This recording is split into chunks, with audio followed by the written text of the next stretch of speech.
Serapan Mengaji, kajian ilmiah Al-Quran dan Sunnah.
Bismillahirrahmanirrahim. Assalamualaikum warahmatullahi wabarakatuh. Alhamdulillahi rabbil alamin. Wassalatu wassalamu ala asyrafil anbiya'i wal mursalin, nabiyina Muhammadin wa ala alihi wa ashabihi wa man tabi'ahum bi ihsanin ila yaumiddin, amma ba'd. Alhamdulillah, segala puji bagi Allah Subhanahu wa ta'ala, yang mana kita dipertemukan kembali oleh Allah Subhanahu wa ta'ala di waktu yang baik ini, di akhir bulan Rabiul Akhir tanggal 27. Alhamdulillah, kita masih diberikan oleh Allah Subhanahu wa ta'ala nikmat dan anugerah terbesar, yaitu nikmat iman dan nikmat Islam, nikmat sehat walafiat. Dan semoga Allah Subhanahu wa ta'ala segera memberikan kita nikmat keberkahan dari langit, nikmat hujan, yang mana tentunya kita semua mengharapkan hal itu. Ma'asyiral muslimin wal muslimat rahimani wa rahimakumullah. Kemudian kita pun bersolawat kepada junjungan alam, kekasih kita, Nabi kita, Nabi Muhammad sallallahu alaihi wasallam, beserta keluarganya, para sahabatnya, dan pengikutnya yang setia hingga akhir zaman. Semoga kita semua termasuk di dalamnya. Ma'asyiral muslimin wal muslimat, jamaah masjid Ma'had al-Um rahimani wa rahimakumullah.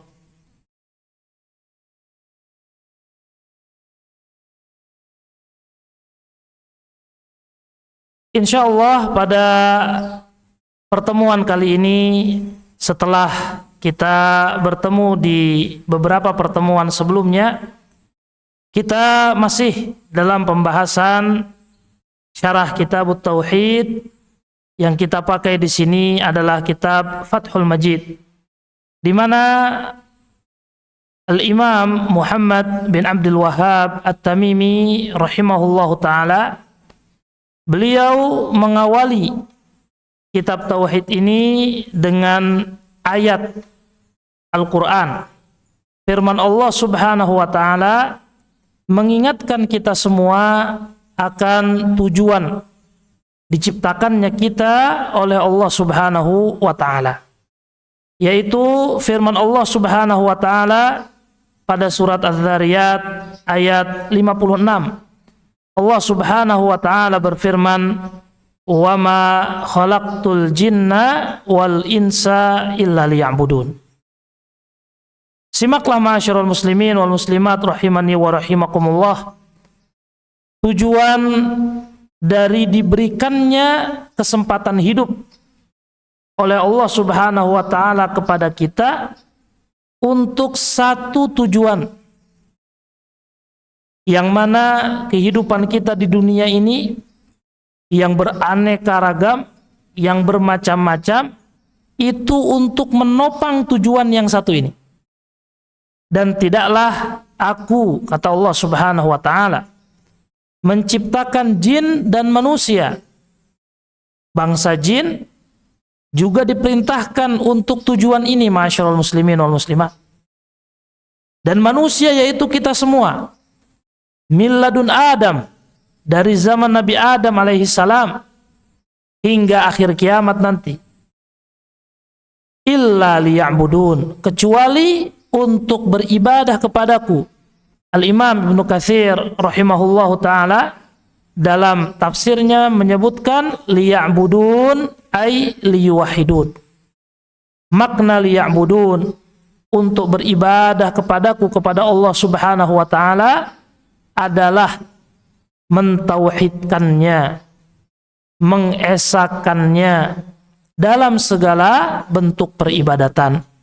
Ma'asyiral muslimin wal muslimat rahimani wa rahimakumullah. Dan Allah Subhanahu wa taala ketika mengingatkan kita tentang tujuan yang satu dari penciptaan kita ini, Allah Subhanahu wa taala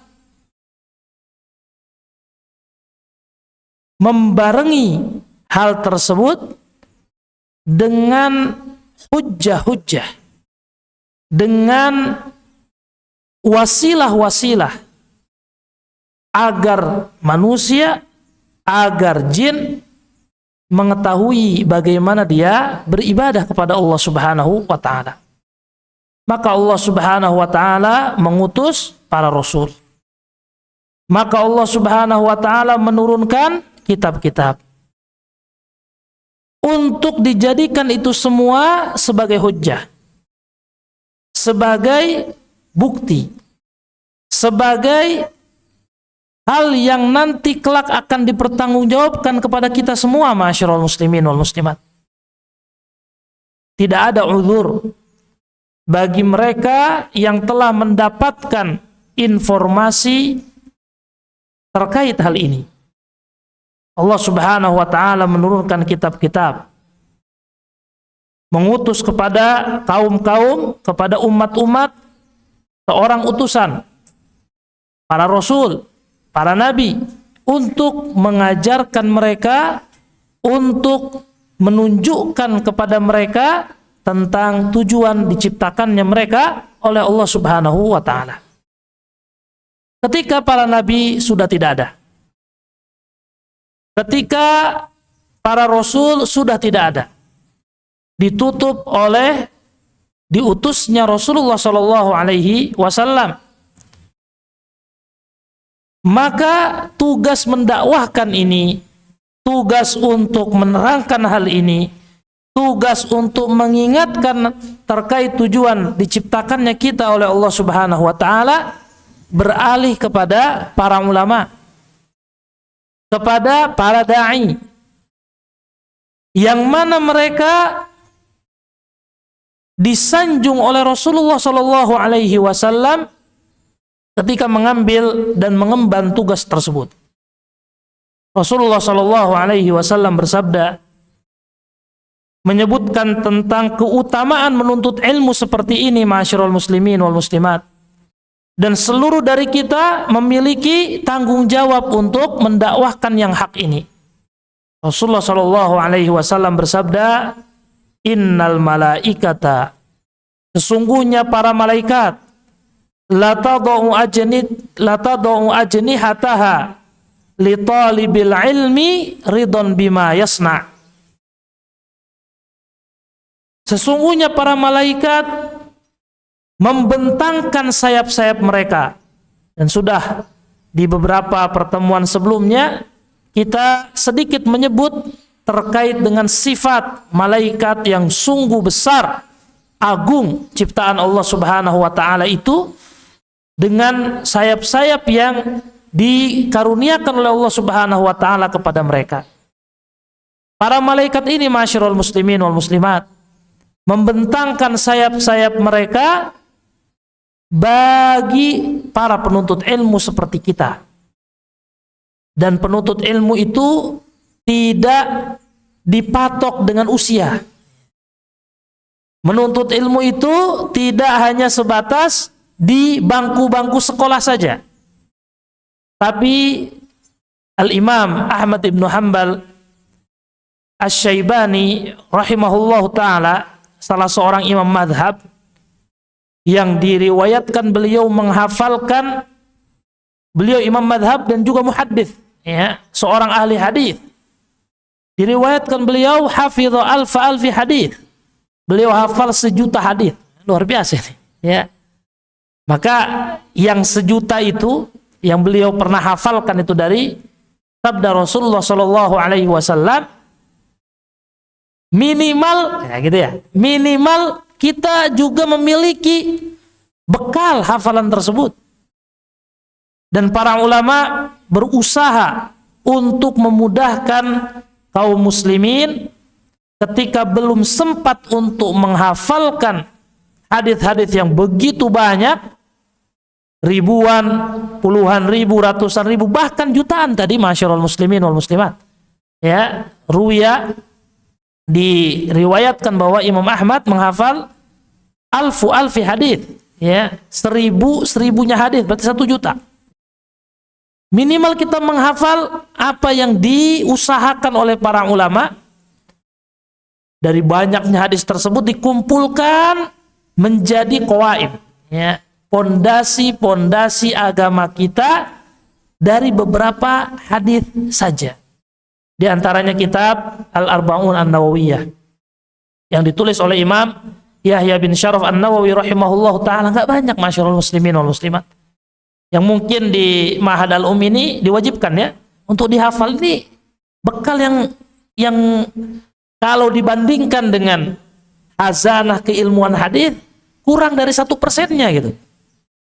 Tapi 42 hadis tersebut beliau saring, ya, beliau filter dari banyaknya hadis-hadis yang kalau kita hafalkan semuanya mungkin belum bisa. Nah, minimal 42 hadis inilah yang berbicara tentang pondasi agama kita, yang kemudian ditambahkan 8 hadis yang lain menjadi genap 50 hadis oleh Al-Imam Ibnu Rajab Al-Hambali rahimahullahu ta'ala dalam kitabnya Jami' Al-Ulum wal Hikam, ya, yang itu disyarah juga oleh beliau rahimahullahu ta'ala.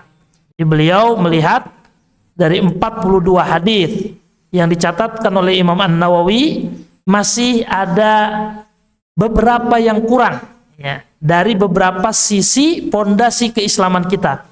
Maka beliau tambahkan hadis tentang ilmu waris, ya, ilmu faraid. Beliau tambahkan hadis tentang ilmu hukum, ya, al-bayyinatu 'alal mudda'i wal yaminu 'ala man ankar. Kita ini, agama kita ini sudah lengkap, masyarul muslimin wal muslimat. Tinggal bagaimana kelengkapan di agama kita tersebut kita ambil untuk diri kita, ya. Kita bukan manusia yang sempurna, tapi kita melengkapi kekurangan-kekurangan yang ada pada diri kita dari kelengkapannya agama kita ini. Al-yawma akmaltu lakum dinakum. Hari ini, kata Allah Subhanahu wa taala, peristiwa di mana Rasulullah sallallahu alaihi wasallam berada di padang Arafah di Haji Wada tahun 10 Hijriah, Allah Subhanahu wa taala berfirman, hari ini aku sempurnakan nikmatmu kepadamu wahai Muhammad. Al-yawma akmaltu lakum dinakum. Aku sempurnakan agamamu untuk kalian. Wa atmamtu alaikum ni'mati. Aku sempurnakan juga nikmatku atas kalian. wa raditu lakumul Islam madina, dan aku ridho, kata Allah Subhanahu wa taala, agama Islam sebagai agama kalian. Maka masyaallah muslimin wal muslimat rahimani wa rahimakumullah, dengan ketika seseorang mengetahui hal tersebut, bahwasannya dengan apa yang Allah Subhanahu wa taala karuniakan bagi kita semua, wasail, wasilah, hujjah, agar kita bisa betul-betul menjadi hamba-hamba Allah Subhanahu wa taala yang menghadirkan kenikmatan yang besar yang Allah Subhanahu wa taala pilihkan kepada kita, yaitu keutamaan menuntut ilmu ini.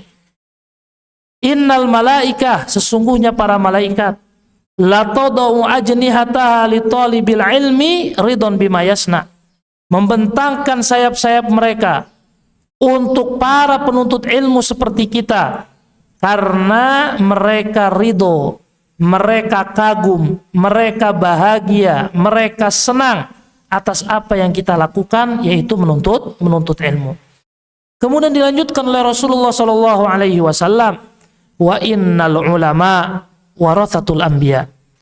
Sesungguhnya para ulama itu adalah pewaris para nabi. Wa innal anbiya lam yuwarrithu dinaron wala dirhama.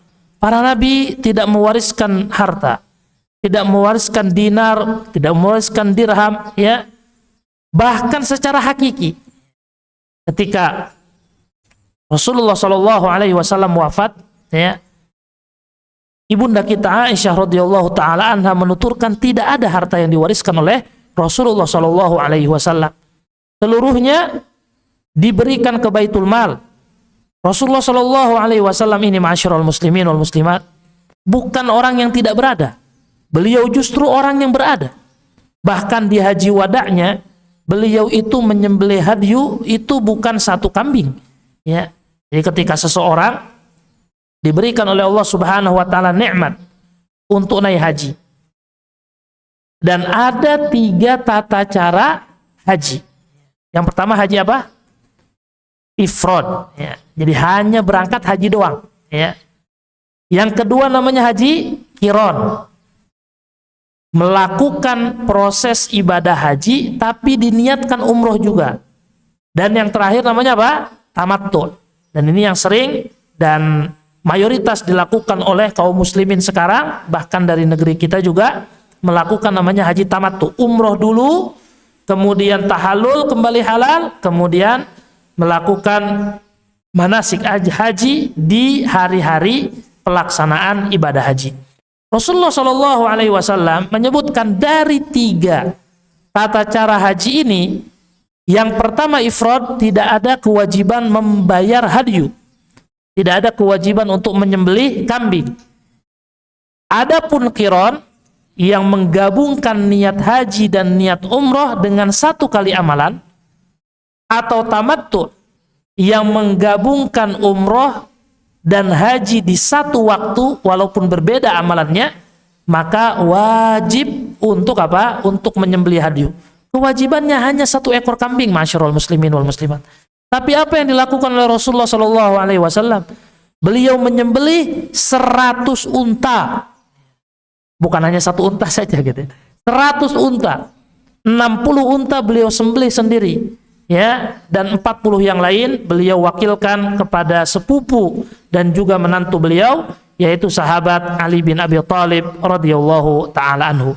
Maka ketika para nabi tidak ada, tetap akan ada para ulama yang menyebarkan dan memahamkan serta mengingatkan tujuan diciptakannya manusia oleh Allah Subhanahu wa taala. Tetap ada para tulabul ilm, para penuntut ilmu. Ini tidak akan habis, ma'asyiral muslimin wal muslimat.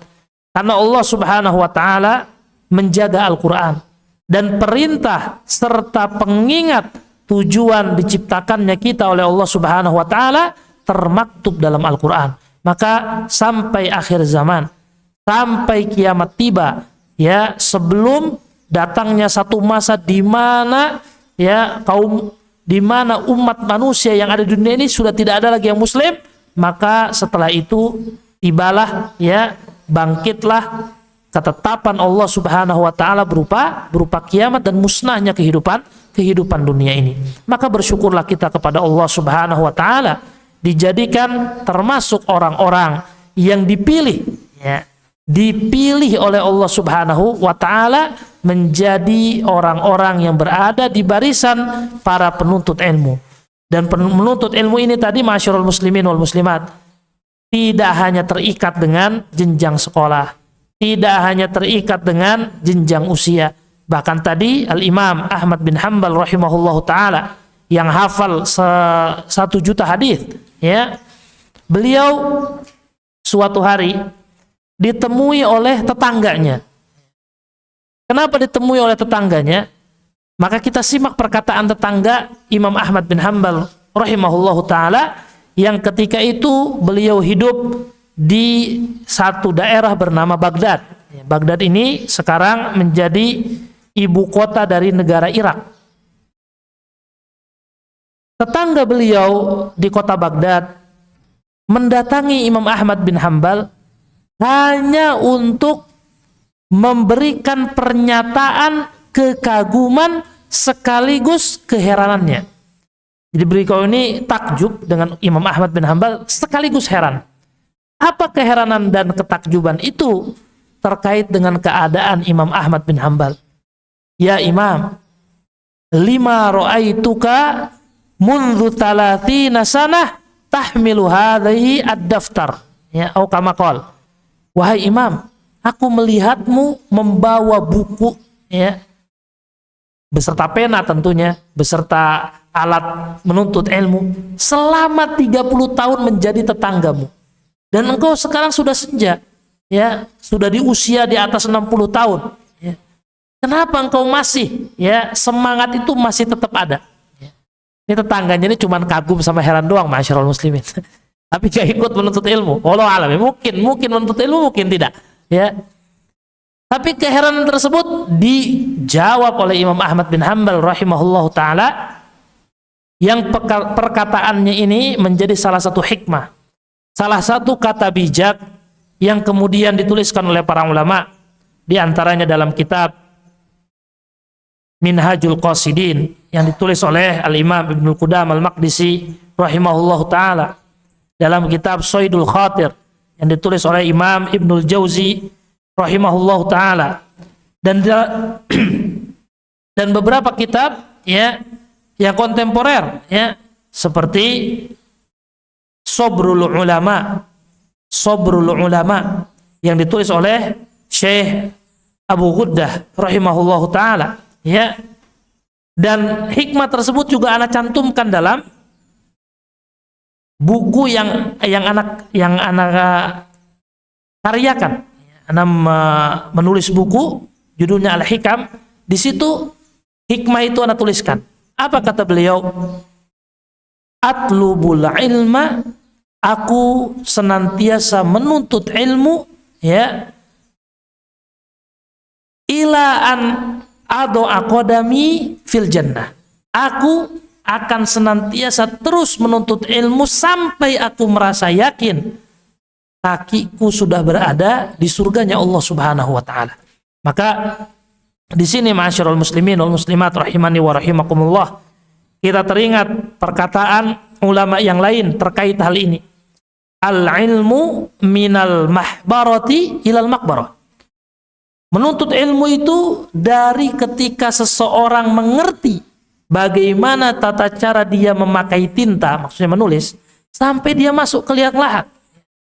Maka ada perkataan majhul, tidak disebutkan siapa yang menyebutkan, tapi masyhur di lisan para santri, para pelajar, thalabul ilmi minal mahdi ilal lahdi. Menuntut ilmu itu dari buayan, maksudnya ketika seseorang sudah lahir sampai ke liang lahat. Maka di sini ma'asyiral muslimin wal muslimat rahimani wa rahimakumullah, pentingnya hal ini untuk diketahui bahwasannya menuntut ilmu itu akan terus ada. Dari zaman Rasulullah Shallallahu Alaihi Wasallam sampai hari kiamat pasti akan terus ada orang-orang yang menuntut ilmu. Pilihannya apakah kita termasuk dari mereka ataukah tidak, gitu ya. Sebagaimana Islam, ya. Islam itu akan terus ada.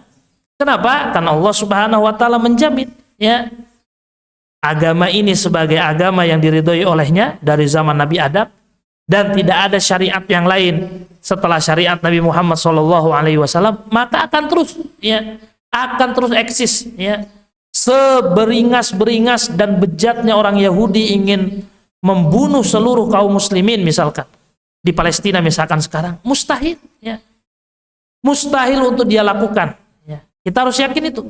Kalaupun misalkan berhasil, ingat bahwasannya Islam tidak akan pernah mati, tidak akan pernah padam, karena Allah Subhanahu Wa Taala yang menjaganya. Berbeda dengan apa yang mereka yakini, tidak dijaga oleh Allah Subhanahu Wa Taala, maka keyakinannya acak-acakan. Maka banyak kebid'ahan yang mereka lakukan dalam agama, memasukkan sesuatu yang bukan dari Allah Subhanahu Wa Taala. Apa yang membuat mereka termotivasi, masyarul muslimin, untuk membunuh, ya, kaum muslimin di Palestina? Apa?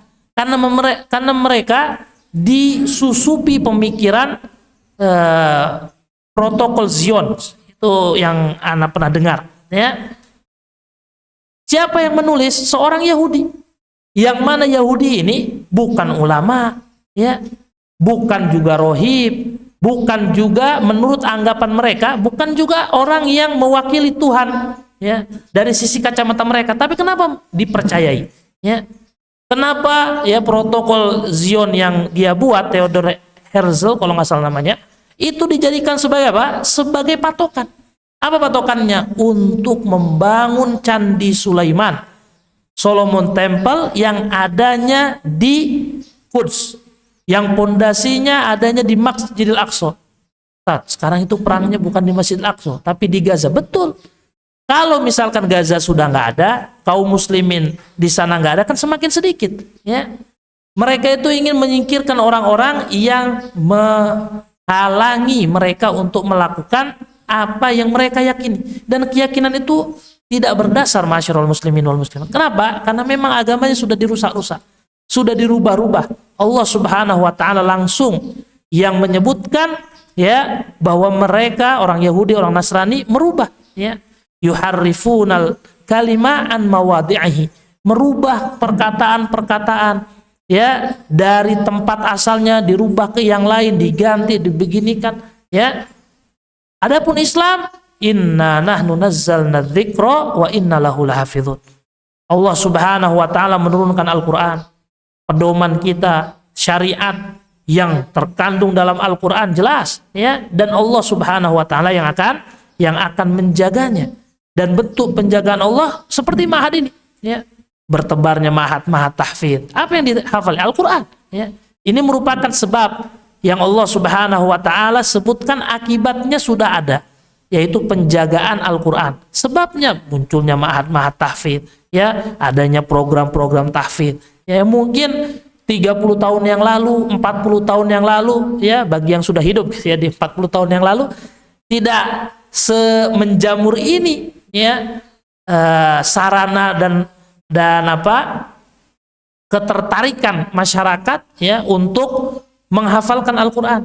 Tapi Allah Subhanahu Wa Taala membuktikan bahwasannya akibat yang telah Allah Subhanahu Wa Taala firmankan, yaitu penjagaan Al-Quran, sebab-sebabnya kita lihat sekarang.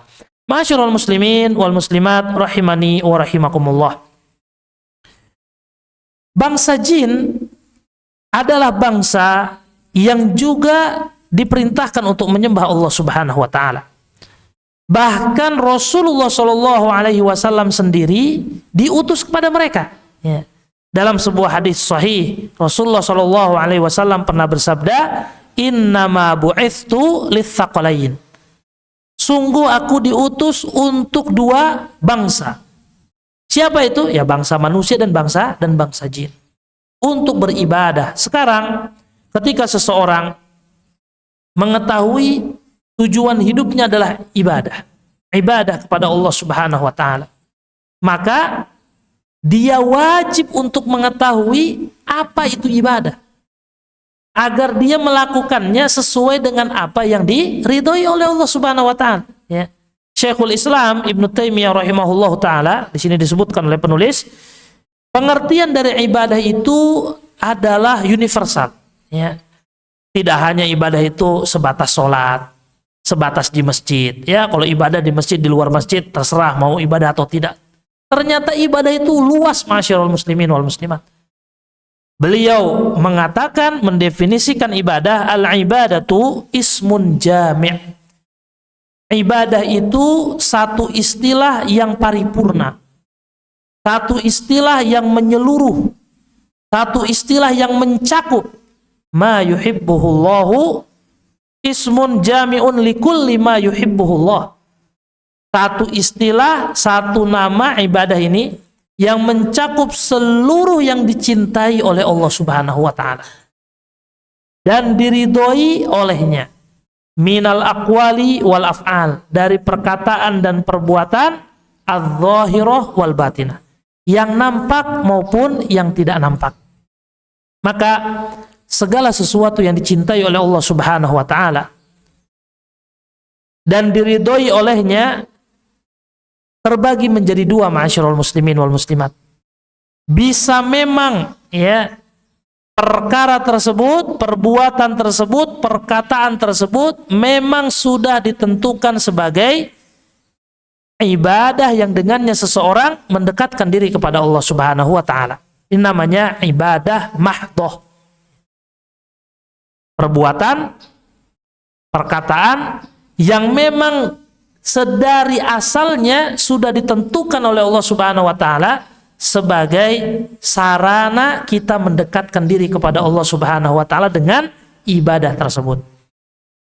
Karena makna ibadah ini mencakup semua yang dicintai oleh Allah Subhanahu wa taala, dengan niat, ya, dengan niat ibadah seseorang mendapatkan pahala ibadah dari hal-hal yang asalnya bukan termasuk dari ibadah menjadi ibadah karena niatnya.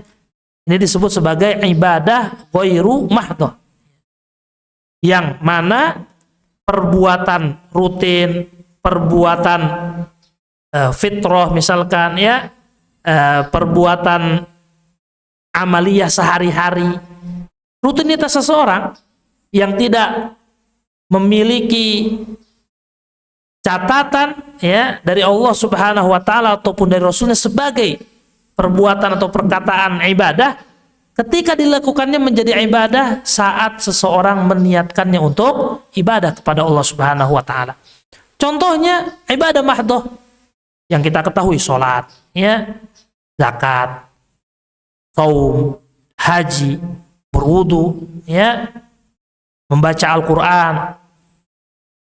Ini semua ibadah, ya. Zikir kepada Allah Subhanahu wa taala, berdoa, ibadah mahdhah ya, memang sedari awal Allah Subhanahu wa taala sudah menentukannya sebagai ibadah. Dan ini perlu kita perjelas, ma'asyiral muslimin wal muslimat. Kenapa? Karena nanti, ya, dampak dari tidak melakukan ibadah mahdhah dan ibadah ghairu mahdhah ini berbeda. Karena kalau tidak melakukan ibadah mahdhah, dia berdosa. Kalau melakukannya kepada selain Allah, dia apa? Musyrik. Ini berat, ya. Lain halnya dengan ibadah ghairu mahdhah yang memang asalnya bukan ibadah. Contoh misalkan seseorang berjalan, ya. Seseorang misalkan menulis, ya. Seseorang berbicara, ya. Seseorang memberikan sesuatu kepada orang tuanya, ya, hal-hal rutinitas, ya. Kalau hal itu diniatkan karena Allah Subhanahu wa taala, misalkan kenapa akhi antum keluar untuk keluar rumah untuk olahraga, ya. Kalau jawabannya ya rutin lah agar tubuh sehat, udah, dia jadi rutinitas. Tapi kalau misalkan dia mengatakan aku olahraga agar di siang hari bisa prima, bisa menunaikan ibadah kepada Allah Subhanahu wa taala lebih maksimal, ya. Salat, ya, Jumat misalkan, ketika hadir di khutbah Jumat karena paginya olahraga dia nggak ngantuk, Atau sebaliknya ya? Kalau karena capek nanti Jumatannya tidur gitu. Enggak ya. Tergantung niatnya itu kan. Nah, dia niatnya agar tubuhnya prima, ya, bukan ingin berbangga-bangga dengan tubuh yang atletis dan seterusnya, tapi memang ingin agar beribadahnya kepada Allah Subhanahu wa taala lebih maksimal, ya. Kenapa tidur di siang hari? Ya, rutinitas. Nggak jadi ibadah. Kenapa tidur di siang hari? Agar di malam hari bisa murojaah, bisa tahajud. Nah, jadi ibadah tidurnya. Ketika tidur ini yang tadinya bukan ibadah, tidak dia lakukan, dia nggak dapat dosa. Ketika tidur ini dilakukan tapi bukan karena Allah, juga nggak dapat dosa gitu. Kenapa? Emang asalnya dia perkara duniawi. Kalau yang ibadah mahdo, yang memang dari awal sudah ditentukan ibadah ini nggak boleh, masyarul muslimin, kecuali untuk kita lakukan sesuatu yang wajib tentunya. Kalau tidak dilakukan dari yang wajib tersebut, kita berdosa. Dan kalau melakukan ibadah mahdoh, harapannya selain Allah Subhanahu wa taala, maka dia musyrik, ya. Menyekutukan Allah Subhanahu wa taala dalam ibadah. Ini perlu dijelaskan. Pengertian ibadah secara lafaz itu mencakup semuanya. Mau yang mahdoh, mau yang ghairu mahdoh masuk, ya. Tapi perlu kita perjelas, ya, agar ketika seseorang, ya, berinteraksi dengan ibadah mahdoh ini, mengetahui posisinya. Kalau dia tinggalkan, dia dosa tuh. Kalau ibadah tersebut wajib. Kalau dia melakukannya bukan karena Allah, musyrik. Berbeda dengan apa? Dengan ibadah ghair mahdoh. Ketika misalkan tidak dia lakukan, yaitu sesuatu yang mubah, mau dilakukan mau tidak, tafadhol. Dan kalau dia melakukannya bukan karena Allah Subhanahu wa taala, ya, hanya kepentingan duniawi saja, ya nggak jadi masalah, yaitu urusan dia.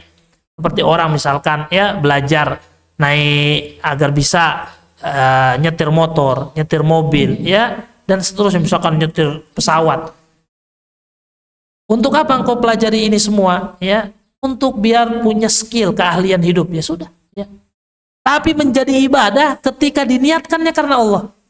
Aku agar bisa naik motor ini karena kalau taklim itu jauh, ya, harus melewati beberapa desa, ya, naik sepeda kelamaan, ya, maka belajar naik motor. Untuk itu, masya Allah itu, ya, diberkahi oleh Allah Subhanahu wa taala niatnya tersebut, ya, menjadikan perkara rutin, perkara duniawi berpahala baginya, ya. Dan ada beberapa ibadah mahdoh yang memerlukan niat seperti ibadah ghair mahdoh. Contohnya misalkan seperti birrul walidain. Yang mana fitrah seorang anak itu fitrah yang bersih, ya, yang suci gitu, ya. Di mana-mana anak itu pasti empati, ya, memiliki kanyaah kepada orang tuanya itu, ya, sayang, ya, memiliki rasa perhatian. Kalau itu dilakukannya karena sebatas dia anak kepada orang tua, ini tidak mendapatkan pahala, ya. Dia hanya sebatas, yaitu memang satu hukum alam gitu, ya. Hukum fitrahnya seperti itu. Tapi menjadi pahala ketika diniatkan dia melakukan itu karena Allah Subhanahu wa taala. Kenapa?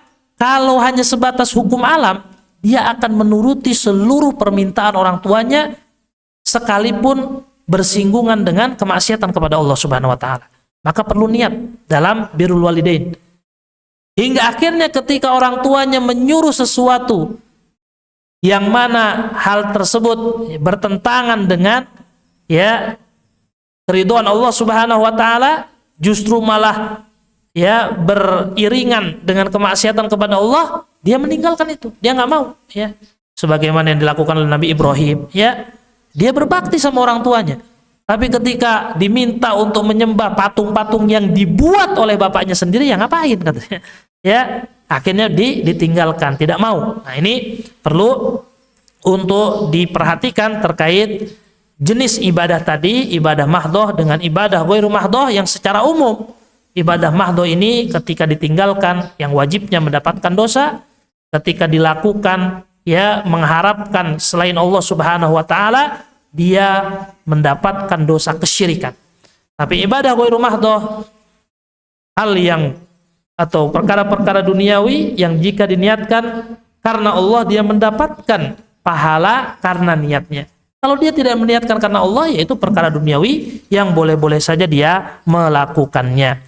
Ma'asyiral muslimin wal muslimat rahimani wa rahimakumullah. Kemudian di sini ya,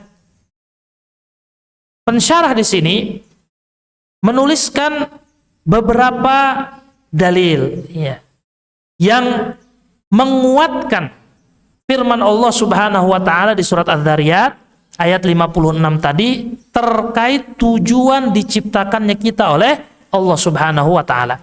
Yaitu firman Allah Subhanahu wa taala dalam surat Al-Qiyamah ayat 36. Surat Al-Qiyamah ayat 36.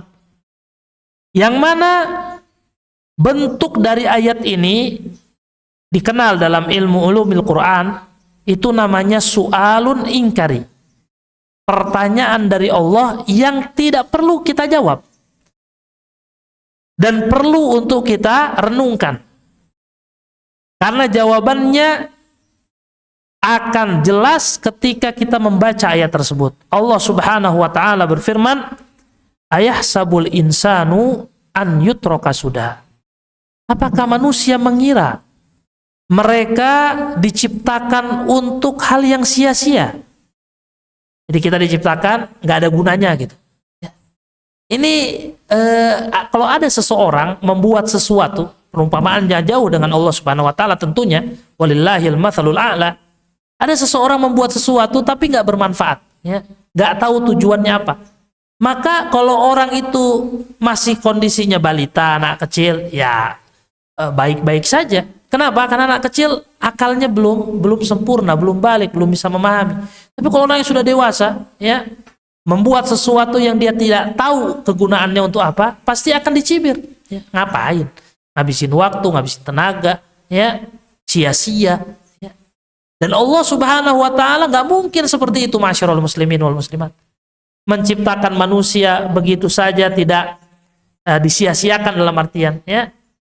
Maka Al-Imam Muhammad bin Idris Asy-Syafi'i rahimahullah ta'ala, ya, seorang imam madhab yang juga madhabnya menjadi mayoritas di negeri ini, beliau pernah menafsirkan ayat ini. Karena beliau memang dominan dikenal sebagai ulama madhab, ulama yang memiliki keilmuan dalam bidang fikih, ya, tapi beliau juga muhaddits, seorang ahli hadis, beliau juga mufassir, seorang ahli tafsir, ya. Dan beliau pernah menafsirkan ayat ini, beliau berkata, la yu'maru wa la yunha. Maksudnya sudah ya, sia-sia ini adalah tidak diperintahkan dan juga tidak dilarang.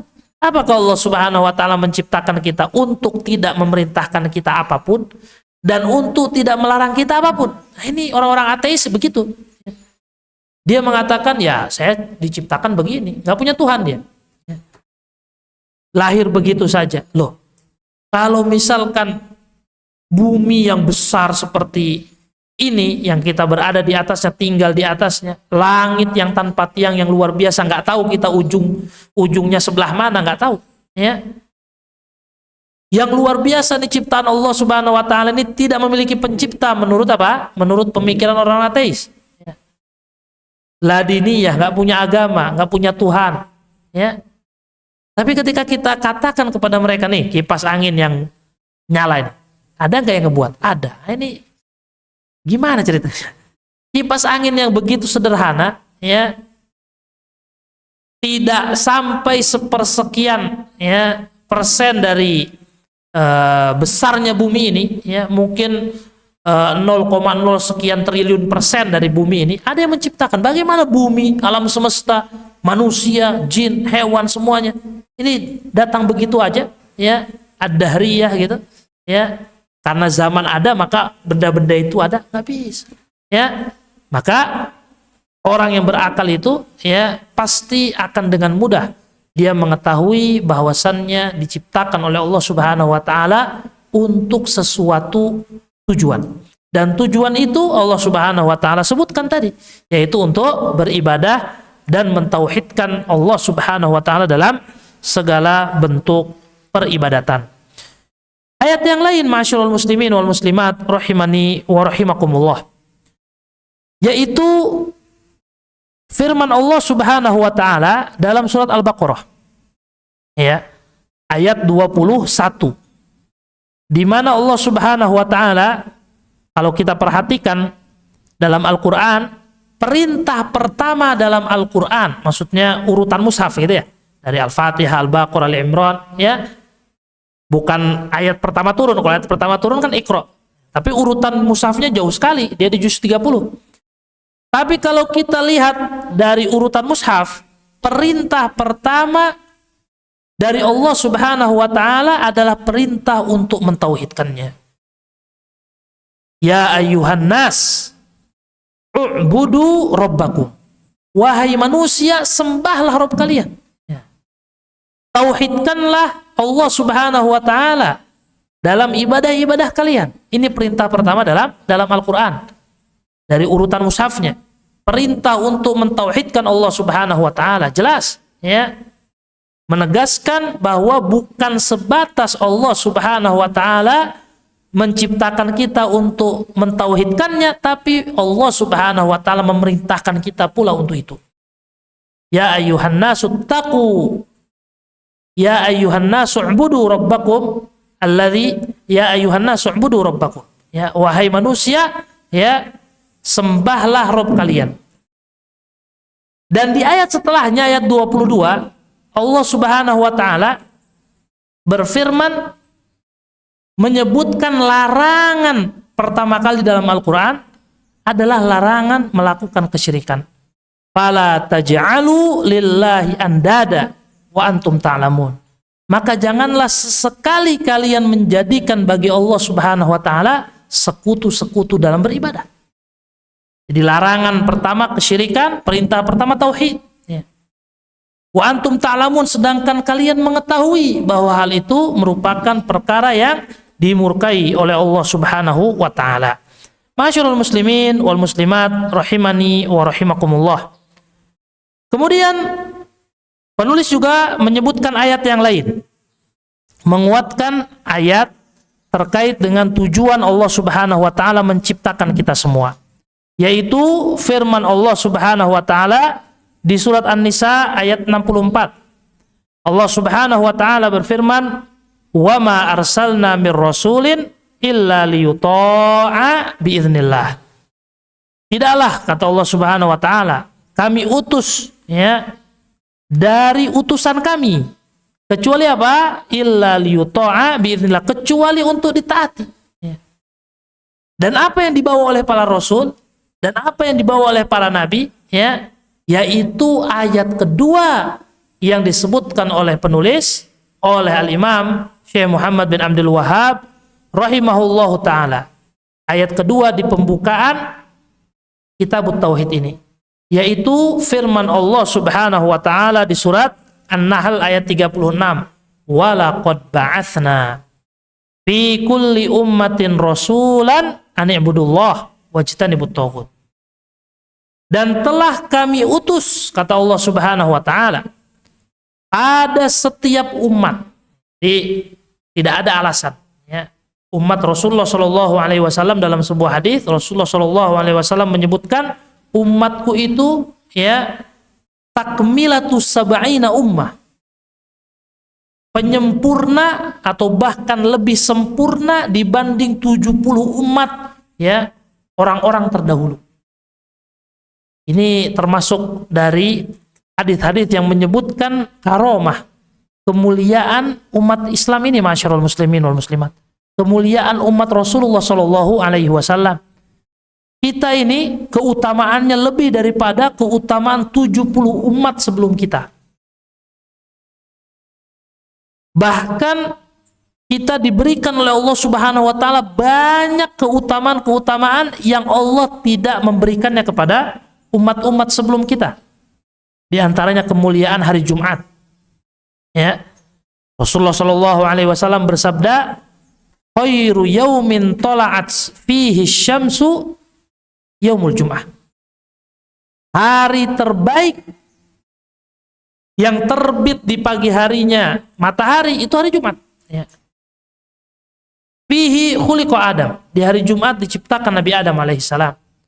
Wa udkhilal jannah. Pada hari Jumat pula Nabi Adam dimasukkan ke dalam surga. Wa ukhrija minha, dikeluarkannya dari surga menuju muka bumi ini, dikeluarkannya juga di hari Jumat. Wala tuqamus sa'atu illa fi, dan tidak terjadi hari kiamat kecuali di hari Jumat. Di hadis yang sama Rasulullah Shallallahu alaihi wasallam bersabda, hadis riwayat Muslim, ya, walaqad adallallahu fadla hadzal yaumi mimman kana qablana. Allah Subhanahu wa taala tidak memberikan petunjuk, menyesatkan orang-orang sebelum sebelum umat Rasulullah Shallallahu alaihi wasallam, menunjukkan keutamaan hari Jumat tadi. Ya. Kenapa? Karena orang-orang sebelum Rasulullah Shallallahu alaihi wasallam ini, sebelum kita, itu orang-orang yang menistakan nabi-nabi mereka. Orang-orang yang tidak tunduk, tidak menghargai, ya, utusan-utusan Allah Subhanahu wa taala kepada mereka, orang Yahudi. Ya, kebengisannya luar biasa. Bukan kita merasa perkara yang ada di hadapan kita itu rendah, tidak. Ini perkara manusiawi yang berat. Bagaimana sampai detik ini, sampai hari ini 10.000 lebih masyarul muslimin wal muslimat, ya, rakyat Palestina itu yang wafat, yang syahid insyaallah. 3.600 anak-anak, ya, yang dibunuh oleh mereka. Lebih daripada itu, ya, atau selainnya, ada para wanita, ya, ibu-ibu. Ada orang-orang yang sudah senja usianya, orang-orang tua. Masjid dihancurkan, gereja dihancurkan. Ini, ya, kita nggak berbicara tentang hukum Islam, tapi hukum kesepakatan manusia zaman sekarang saja sudah dilanggar oleh mereka. Apa namanya itu? Hukum PBB, ya. Ya, PBB ini, ya. Kayaknya PBB itu tumpul ke bawah atau gimana itu? Tumpul ke atas, tajam ke bawah itu. Punya dua sisi dia. Ya. Ketika Ukraina dihabisin sama Rusia, wow, semuanya we stand Ukraina. Ya, kita berada mendukung Ukraina gitu kan. Ya, Rusia di-ban, ya. Ketika ini Palestina, ya, lebih parah dibanding Ukraina dihabisin sama Rusia ini. Tapi mereka nggak ada suara, ya. Resolusi PBB itu 38 masyarul muslimin wal muslimat. 38 resolusi, ya, perjanjian Israel Palestina. Itu dilanggar semua oleh orang Yahudi, ya, Zionis. Masa kita mau dikasih perjanjian ke-30, bukan kita, ya. Maka mereka ini, orang-orang Palestina ini, ya, sudah terlalu lama dikibulin terus. Dan memang orang Yahudi ini kan tukang ngibul, tukang dusta ini, ya. Jangankan kita, Nabi Muhammad SAW ketika masuk Madinah, namanya para sahabat itu Ansor. Dirubah oleh Rasulullah SAW istilah mereka menjadi Ansor, penolongnya orang-orang muhajirin. Padahal mereka dari dua suku yang ribut terus, suku Aus dengan suku Khazraj. Kenapa keributan mereka ada? Ya, di satu sisi ada namanya orang munafik yang mencoba, ya, terus menyulut pertikaian antara suku Aus dengan Khazraj. Di sisi yang lain ada orang-orang Yahudi, ya, yang memang menginginkan itu agar mereka bisa tinggal di kota Madinah. Ketika Rasul datang, ya, orang Yahudi ketakutan, ya. Mereka khawatir, ya, akan keberadaan mereka. Tapi apa? Rasulullah SAW sesuai dengan apa yang ada di kitab Taurat mereka yang belum dirubah. Bahwasannya Rasulullah SAW datang rahmatan lil alamin, rahmat bagi seluruh alam, bukan hanya kepada orang-orang yang beriman saja. Maka dibiarkan orang-orang Yahudi ini tinggal di kota Madinah dengan perdamaian, dengan perjanjian yang seluruhnya diingkari, ya, oleh orang-orang Yahudi yang membuat mereka terusir. Ada Bani Kunoiko, Bani Quraidah, Bani Nadir, seluruhnya terusir, ya. Kenapa? Bukan karena kaum muslimin yang mendahului, karena mereka memang orang-orang yang tidak patuh dengan perjanjian yang mereka buat.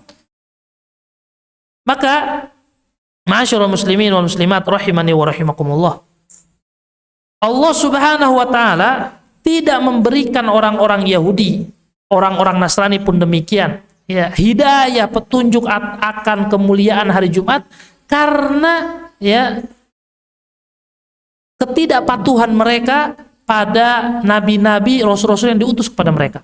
Yahudi bejat sekali. Tadi kita tidak mengkerdilkan permasalahan di Palestina. Itu permasalahan besar, ya.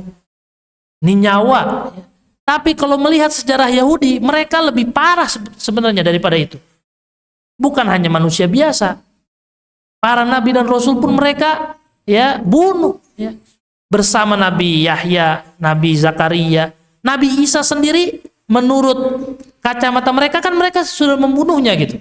Tapi Allah Subhanahu wa taala apa berfirman dalam Al-Qur'an, ya walakin syubbiha lahum, ya. Ma qataluhu wa ma salabuh. Orang-orang Yahudi tidak membunuh Nabi Isa, tidak juga menyalibnya. Walakin syubbiha lahum.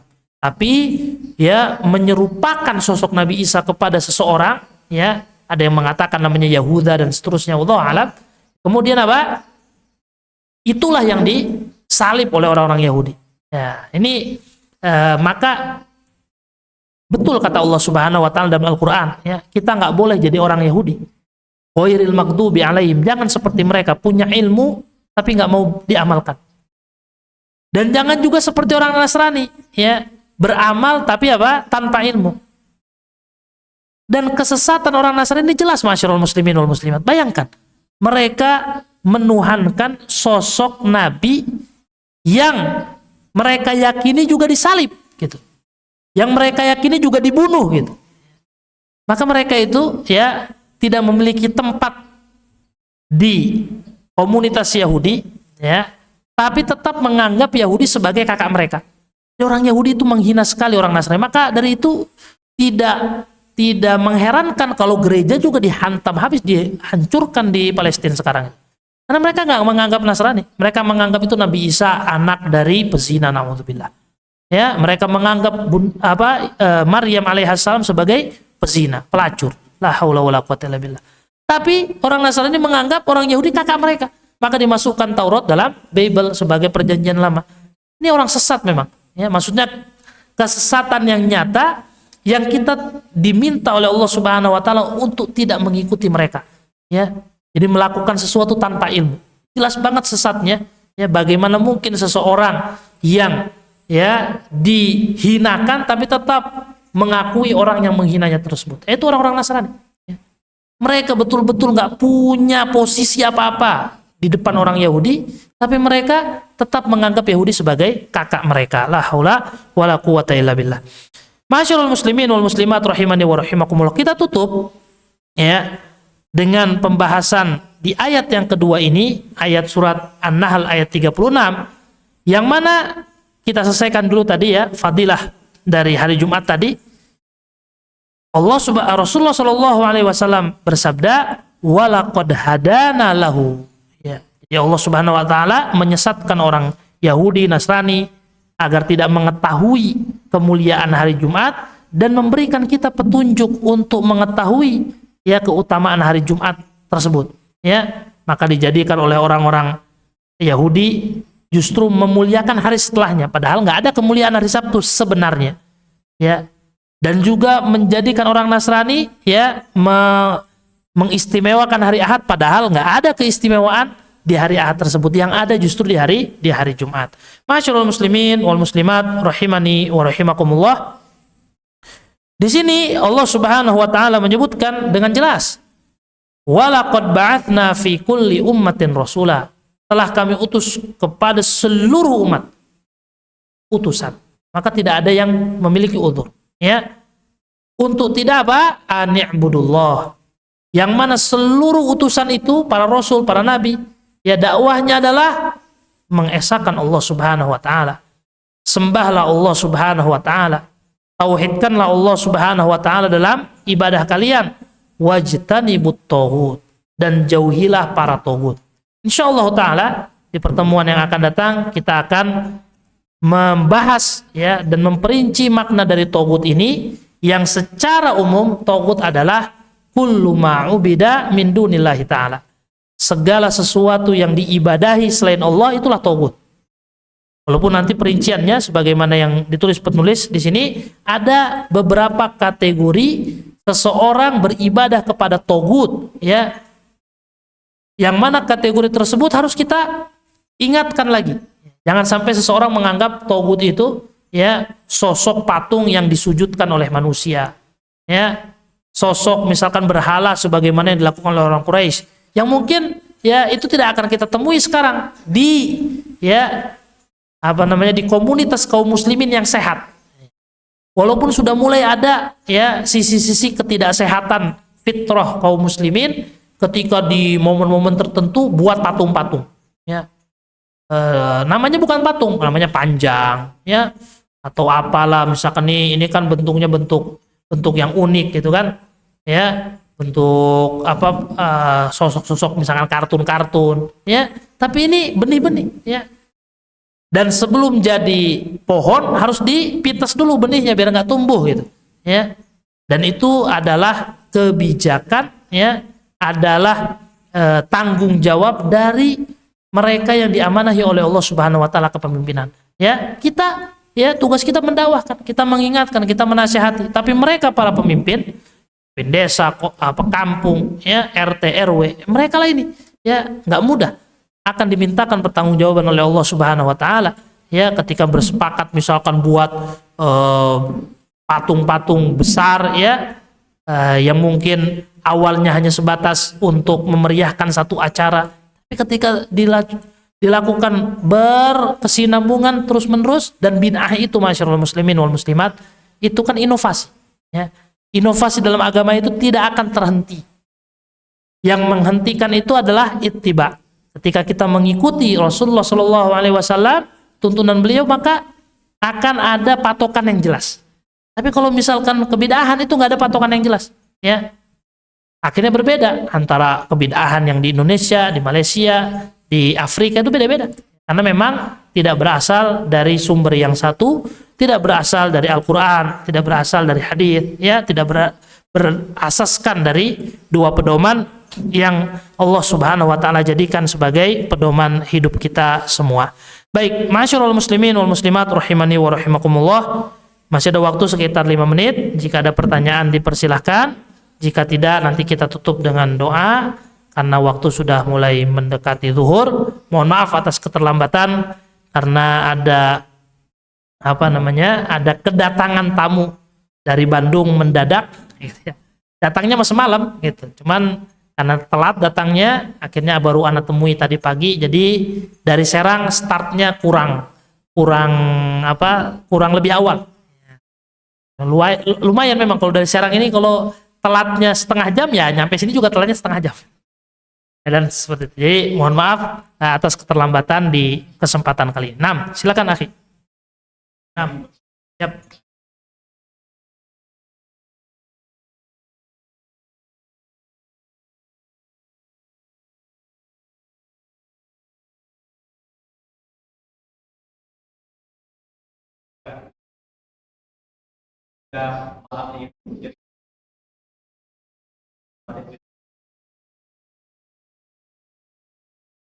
Ya. Pertanyaannya, apakah yang dari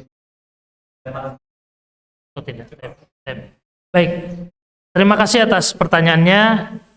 Pertanyaan yang baik, ya, terkait dengan ibadah ghair mahdoh.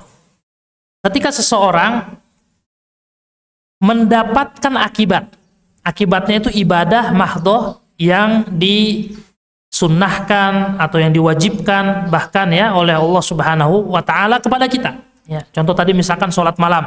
Ini ibadah sunnah, ya. Maka ketika seseorang melakukan ibadah sunnah tersebut dikarenakan, ya, sebabnya adalah tidur siang dia. Apakah tidur siang tadi yang tidak dia niatkan, apakah berpahala ataukah tidak? Allah Ta'ala alam, ya, tergantung waktu siangnya. Kalau misalkan dia tidur, ya, di siang hari yang mana waktu tersebut adalah waktu qailulah. Qailulah ini bisa sebelum duhur, bisa setelah duhur, ya. Ada 4 nama disebutkan dalam istilah bahasa Arab, itu, ya. Karena lupa namanya gitu ya. Ada qailulah, itu istirahat ya di waktu duha ya atau menjelang duhur. Ada namanya goilulah, ada namanya ailulah, ada 4. Wallahu alam, nanti perlu dimurojaah lagi. Intinya kalau misalkan tidurnya itu masih di waktu qailulah, maka sekalipun tanpa niat dia mendapatkan pahala saat tidurnya. Kenapa? Karena Rasulullah Shallallahu Alaihi Wasallam pernah memerintahkan itu. Ya, akilu, ya, ambillah dari kalian tidur di siang hari, ya, untuk membuat tubuh itu kuat, fresh, agar beribadah di malam hari. Tapi kalau misalkan tidurnya itu di sore hari, yang itu sudah pasti bukan termasuk qailulah, maka tidak berpahala kalau misalkan tidak diniatkan untuk memperkuat ibadah, ya.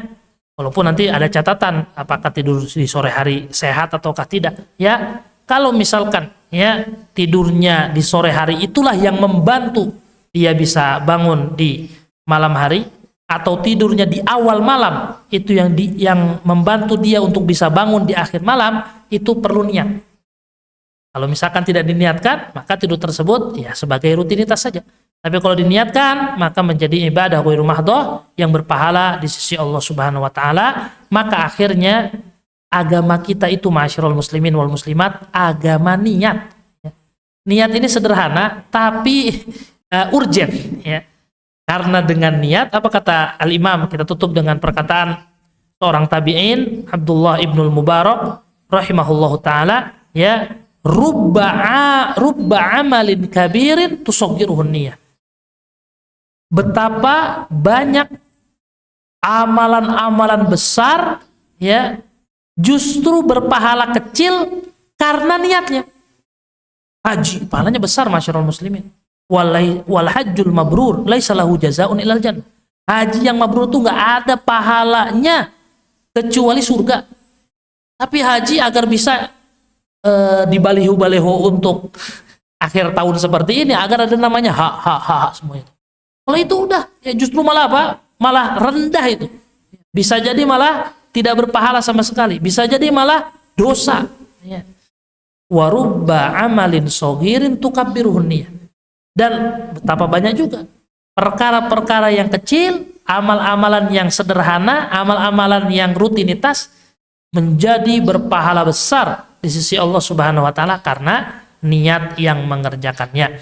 Semoga Allah Subhanahu wa taala menjadikan kita semua sebagai hamba-hambanya yang bertakwa, hamba-hambanya yang berada di atas tauhid kepada Allah Subhanahu wa taala dalam segala aktivitas kita, dan menjemput Allah Subhanahu wa taala, maksudnya menjemput takdir Allah Subhanahu wa taala dalam keadaan demikian sebagaimana firman-Nya, ya ayyuhalladzina amanu taqullah, wahai orang-orang yang beriman, bertakwalah kalian kepada Allah haqqa tuqatih, sebenar-benar takwa, sebaik-baik ketakwaan, wala tamutunna illa wa antum muslimun, dan janganlah kalian wafat kecuali dalam keadaan muslim. Terima kasih atas segala perhatian, kurang lebihnya ana mohon maaf. Kita tutup saja dengan doa kafaratul majlis. Subhanaka Allahumma wa bihamdika asyhadu an la ilaha illa anta astaghfiruka wa atubu ilaik. Semoga Allah Subhanahu wa taala memberikan pertolongan, kesabaran, kemerdekaan kepada saudara-saudara kita kaum muslimin wal muslimat di Palestina. Wabillahi taufik. Wassalamualaikum warahmatullahi wabarakatuh. Banten Serapan Mengaji, kajian ilmiah Al-Quran dan Sunnah.